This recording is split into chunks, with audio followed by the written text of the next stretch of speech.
is it that despite our outward confidence, we can still doubt ourselves, have this feeling of, in some way or another, just not being quite good enough and worry what other people think? It's something that clients talk to me about often, this confidence paradox. So if you've ever wondered why this happens and want to discover how to overcome it, then this video is perfect for you. Make sure that you stay to the end as I'll share some ideas that you really won't want to miss. Hi, I'm Leanne Bridges and I help business owners and leaders reach their goals faster and easier. Before we dive into the confidence paradox, don't forget to hit the subscribe and notification bell so that you don't miss out on any of my latest content that is tailored for business leaders just like you. What's the confidence paradox all about then? As business leaders, it's important to project an air of confidence, isn't it? After all, you need to inspire trust in your team and your stakeholders. But in spite of this, beneath the surface, many leaders experience self-doubt and anxieties about what they do and what other people's opinions are of that. And there are several reasons why this happens, and so I want to explore them with you now one by one. So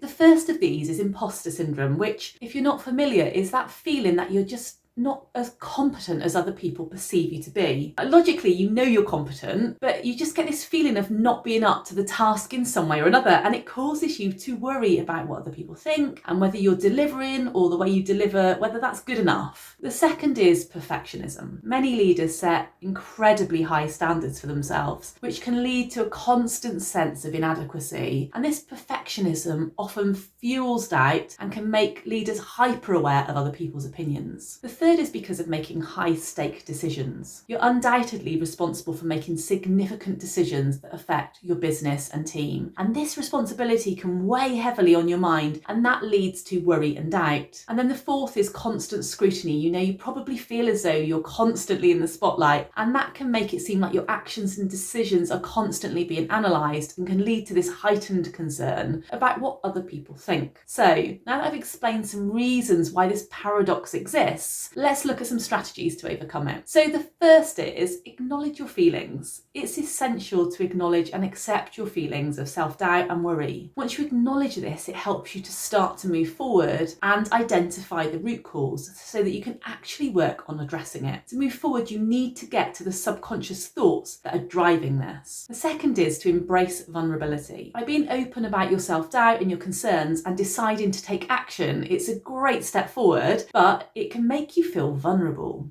Your brain is wired to actually do this. So it feeds you stories like, you don't need to deal with this, you're going to get past it, it's just temporary. And all of those sorts of things stop you from moving forward with it. Our brain resists change, and so lots of people can get to the point where they decide that they'll deal with imposter syndrome and these patterns of self-doubt and overthinking things and procrastination as they really want to move forward faster and easier so that they can rid themselves of these things that are taking up their time, their energy, their headspace, so that they can achieve more. But their brain will tell them lots of stories about how they don't really need to deal with it, and it keeps them firmly in their comfort zone, which is what your brain naturally does because we're built for survival. That's our inbuilt survival instinct, which was useful when we all lived in caves and there were wild animals out there waiting to feed on us, but it's not useful now. It's ironic really, because our brain is preset to keep us in our comfort zone, but it's not a nice place, is it, when you're feeling as if you're doubting yourself or second guessing what other people think about you and what you're doing and saying. That's actually uncomfortable. So step 2 is to embrace feeling vulnerable so that you can actually move forward. And then the third step is to seek support. There are many ways that you can try to overcome imposter syndrome and self-doubt and these self-sabotaging behaviours yourself, but the truth is that it takes a long time and most people don't succeed in that. So they find themselves in this situation years later, and I support people to go from these feelings of self-doubt to going all out in business, to feel like the person on the inside that other people see on the outside. And doing this always leads them to being more productive, influential and effective. It leads them to increasing their revenue or earning more. But just as important as that, it leads to them feeling a sense of inner peace, fulfillment and really rock solid resilience. Now, I know that I used to feel this way before. Before running this business, I was an HR director in an international business and I doubted myself. Despite pushing through